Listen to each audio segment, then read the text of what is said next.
The only what's the top three like? All right. Welcome back to another episode of the High Risers. We have guest stars this week, 2 guest stars. Carter Thweet. Oh, I'm getting an update from Adobe Flash Player. Didn't want that. That really just kind of screwed me. Hands holding up signs in the backgrounds. There we go. Back to the Zoom. Let's zoom in. Carter, talk maybe so that it shows them the. Hold on. I'll spotlight your video. Wait. Yeah. There you go. Well, hi. Welcome. My name's Carter Thweet. Super excited to be on the show this week with my fans. Woo! Yeah. All right, and then also We got Ben Peterson here, Silence of the Seedy Lambs. Excited to be here. oh, it's great to have y'all. Great to have y'all. Carter, would have been a lot better to have you if you had lost. That would have been one of the best of all time. Let's put it back to me. We're gonna head straight into it. Recent activity, trades, drama, injuries, and news from around the league. Big injuries for the week. Michael Thomas looks like he's gonna be out for a couple of weeks. Carter Thweet, might have to readjust my power rankings after that because man, that's one of your only good players. Do you have anything to say about that? Oh, it's pretty frustrating. I gotta admit. He was pretty bad in week 1, but obviously he's my first pick. So sad to see him go. But we've got some solid players. Some guys on the bench, or Raheem Mostert, who really did well in week 1. So I think we can pick up the slack. And when he comes back, frankly, Darren Gary Wallers are going to be a championship contender. Hot take. I'll just leave it at that. So other injuries, Marlon Mack tore his Achilles, going to be out for the season. Good news for Naheem Hines owners and Jonathan Taylor. Trying to think of any other injuries. Carson Wentz will be injured very soon from the way that his line was blocking for him. 10 sacks against the Washington football team. Just embarrassing, quite honestly. And Done really bad. Oh, Andrew Stewart just sent me an email. We'll discuss that later. We're going to be headed straight to the new power rankings. Y'all already saw them. I don't know how to pull them up without it. Pull them up again. I'll read off mine because the others are just a make-a-wish.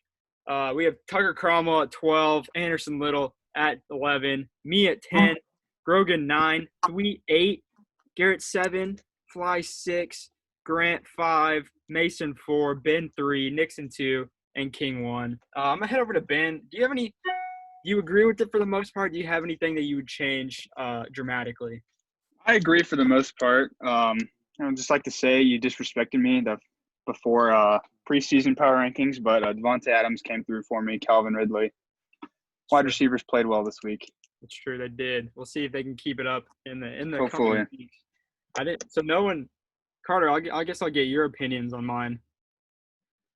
On your power rankings, to be honest, I'm a little surprised that you put my boy Tucker at last. Look, I know he had a poor week, scoring 100 points, but this is a guy who's shown that he has championship pedigree and he has what it takes to win. And honestly, I don't think he had that bad of a week. His defense scored -9. That's a total fluke. Probably never going to happen again. If his defense even just got like an average 5 points, he would have had a respectable 114. So really, I don't think he did that bad. And this is a guy who's won in the past. I just really can't see him being last in the league. There are a couple guys, Anderson and, frankly, Gregory the Leggery, who had a terrible week that We're going to be fine. Hey, I secured myself the top waiver priority. Let's just put it that way, okay? That is true, but I'm not seeing – I get Malcolm Brown for free. Congratulations. Say about that. So, yeah, looking like most people agreeing with my power rankings. It was tough to move Thweet up. If he had lost, I would have moved him down to 13. But somehow managed to squeak one out despite making just two terrible starts in both his quarterback and running back position. One of the worst managers of all time. Please stay in frame, Carter. You're really thank you for that. I will also say I think Ben got a little disrespected just looking at this. I know he already said that, but best score in the league, and Craw has him at 5th. I mean, a power rankings is supposed to be reacting to what happened last week. I'm just frankly not sure about that. Yeah, well, I was pretty far down preseason. I respect it. I did give you the +8. Yeah. So, Carter Thweet has come in here deciding that he wants to have his own segment, Zero or Hero. So let's let him take it away with that. Okay. This is a new segment. I made it up 5 minutes ago when I was talking to Grant. It's called Hero of the Week and Zero of the Week. And if anyone has a better suggestion for a name, you can text it to me, and I might take it. But we're going to be looking at one team that had a really good performance and one team that had a terrible performance. And you may already have some guesses as to who that may be. Yeah, he's on the show. Actually, it's a coincidental because I'll just say it. Both the Hero and the Zero are on the show tonight. The Hero. Wow. Coming to my show. Wonder. Coming to my show. Sure. But look, we'll start with the Hero. We'll start off playing nice. Ben Peterson, incredible week. His quarterback only had 14 average game. Austin Eckler really wasn't that great with only 9.7, and yet this guy drops 163. I mean, Devontae Adams and Calvin Ridley went off. His defense had a spectacular game, and there's a lot of solid performances. David Johnson, Hunter Henry had a solid game. For a guy who, like we mentioned, wasn't supposed to be that great, an incredible performance for Ben Peterson, silence of the CeeDee Lambs. And he definitely snags the Hero spot for this week. I appreciate that. You're welcome. Was a good week. Was a good week. But the running backs are a bit scary, I will say. Yeah. Is Devontae Adams going to put up those numbers every week? We'll No. have to find out. Drew Brees without his best target, you know? Yeah, It's but iffy. that's why it's not a perfect roster. So the fact that he dropped 163 is really impressive, which makes him I'm not saying he'll win the championship, but he's definitely the hero of this week. Ben Peterson, solid performance. Our Zero of the week. There's a team in this league that only scored 95. Will Sager, what were you doing this week? Carson Wentz scores 13 against Washington. Joe Mixon, 6? Did this guy even play? I mean, look at this. Cooper Kupp had 8 points. Tyler Higbee had 7 points. His highest scoring player was Clyde Edwards-Helaire, who had a respectable 19, which begs the question, how do you have a running back have a great game and still not even reach 100? For a guy who won the championship last year, I mean, what a fall. What has happened to this organization? You know, hey, when is it my turn? When is it my turn? To talk? Is it my turn? Yeah, you can talk. Okay. I think Carson Wentz will not be starting for this team or frankly any other team now for the foreseeable future. If you're going to give up 10 sacks to a team that doesn't even have a name, you shouldn't be playing. That's all I have to say about that. Clyde Edwards-Helaire, I think, is leading the league in rushing right now. One great pick at the 8th spot. Rookie, he's going to keep it going. Joe Mixon, I'll be honest, I was a bit disappointed in that showing. I think he'll get more involved in the passing game. Had an unfortunate fumble, but he got paid. He's not going anywhere. Cooper Kupp, also a man that got paid. I think that it was just an unexpected game where they ran all over the Cowboys, and Robert Woods ended up getting the touches. Same with Tyler Higbee. And Todd Gurley, the game script just wasn't there for them. You know, they got absolutely destroyed. Russell Wilson trying to take home the MVP this year. We're definitely gonna bounce back week 2 against a much lesser opponent. I will say one thing that gives me about your team is that you have options on the bench that could have done better. I almost picked Tucker for the Zero.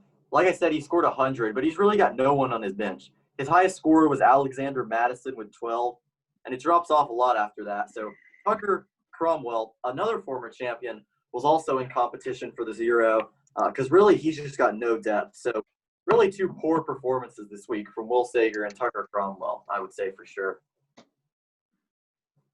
I think that's fair. I agree. What other segment did I have? Trading block. Nobody has yet to text me. Anybody on the trading block? I'm going to expect something here. Carter, do you have something to say? Well, I don't know if the trading block's like an official thing, but Leonard Fournette is on it. This is an ad. I mean, straight up for a very low price. If you want Leonard Fournette, I'll give you Marlon Mack. come in and take him. I'm not making or accepting any offers on this show because I need time to think, but Leonard Fournette is definitely on the trading block. So there's an ad for old Leonard.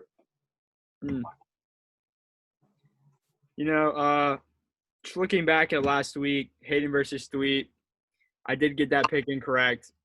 Probably shouldn't have. Really got hosed by A.J. Brown there at the end. Hot take of the week, also not it, with saying Brady would go for 4 and Gronk with 2. If by 2 I meant 2 catches, I would have been correct for Rob Gronkowski.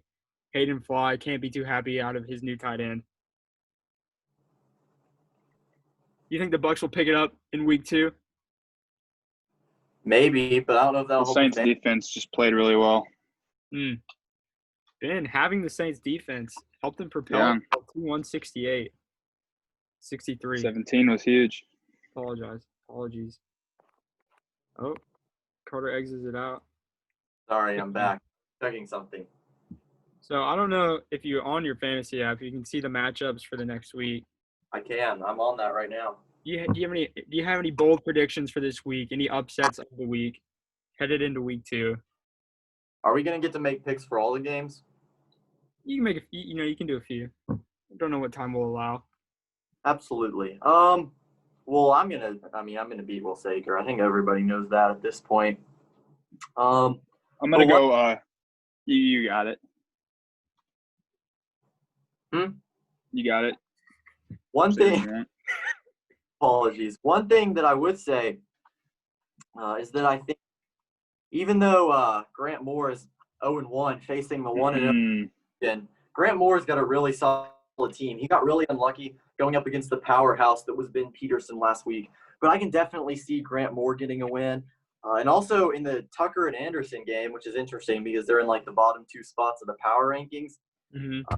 I could see Tucker winning that game. Like I said, I think he's better than he showed last week. And I think he'll win and move out of that bottom spot on the power rankings for sure in that game. I'm going to have to disagree with you on the Ben one. I think that Grant's running back situation is one of the poorest in the league. His receivers did have a good week, but is that sustainable? I just don't know. Nick Chubb. I would have to agree with you, though. Said it from the beginning. Not a fan. And with James Conner out, who knows how long? Is this going to be a recurring thing? It's just tough. The only person with the worst running back situation I would say might be Hayden Fly, because Dalvin Cook's going to get hurt any day. No, not Dalvin Cook. Hold on. He's Derrick Henry, but Tariq Cohen is his RB2. Yeah. Just not somebody you want to be in. I would also say in terms of the league news, since we're talking about Grant, I've actually been offered some deals involving a possible Adam Thielen for Michael Thomas deal with a few extra players thrown in there. So that's something to keep an eye on. I wouldn't say Michael is on the trading block like Leonard Fournette, but I would definitely consider a good offer for sure. And that's one that's pretty intriguing as Adam Thielen had a great week last week. Sell high, Grant. Sell high. Sure. Love to see it. Okay, well, Ben, can you see the schedule? Do you have any upsets of the week that you would like to point out? Well, I was going to say I would choose Grant over Grogan, but Carter swooped in and stole that one from me. So Grant put up a solid numbers last week against me, as Carter said. Make another pick. I would go Mason Long over myself. Interesting. Love the confidence. Just kidding. I'm going to smack him. I've been talking to Mason. There might be a major blockbuster trade in the works coming soon. I heard there was a proposal from Anderson to Garrett a couple days ago. I got that insight with Garrett. Can you divulge? It was involving Saquon and I'm not sure the other. Noah Fant was involved in it. Saquon. Noah Fant. This was before the 6-yard game. His name my backup quarterback outrushed him, I think. Ben Roethlisberger. Yeah. That's true. I think multiple quarterbacks outrushed him. Yeah. And for my last question, I'll give to y'all before I let y'all go. Will Steven Gostkowski be the kicker for Titans in week 2? Yes. Yes. Yeah. I mean, I hate to be boring and just agree with Ben. It'd be fun to have an argument, but I mean, we said that at the same time. Yeah, I gotta think that he will be. He's still an NFL legend, and other positions have bad games all the time. Now, if he hadn't hit that game winner, I'd say they definitely. But he redeemed himself a bit, and I at least think he's got himself another week with like the resume that he's built up in New England. I think he'll stick around. I'm gonna have to agree with you. All right, well. let's just to wrap up the show, go to the league standings, and as you can see, the East Division, only 2 winners, and one of them's Carter Thweet. So the East Division really wide open, except for Will Nixon, who unanimously ranked in the top 2 across both power rankings. 4 winners over in the West, but we'll yet to see if it's fool's gold from week 1 or if it's really substantial. That's all for the show. Thank y'all for coming out tonight. Round of applause for Carter Thweet. Ben Peterson did a great job today. I think Thursday, Will Nixon and Tucker Cromwell will be on the show. Tucker can come out here, defend himself, unanimously ranked in the bottom 2. Falling from grace. It's going to be great. And an honorable mention for Zero of the Week as well. He almost beat you. So there you go. Thank you. All right. Well, this has been the High Risers.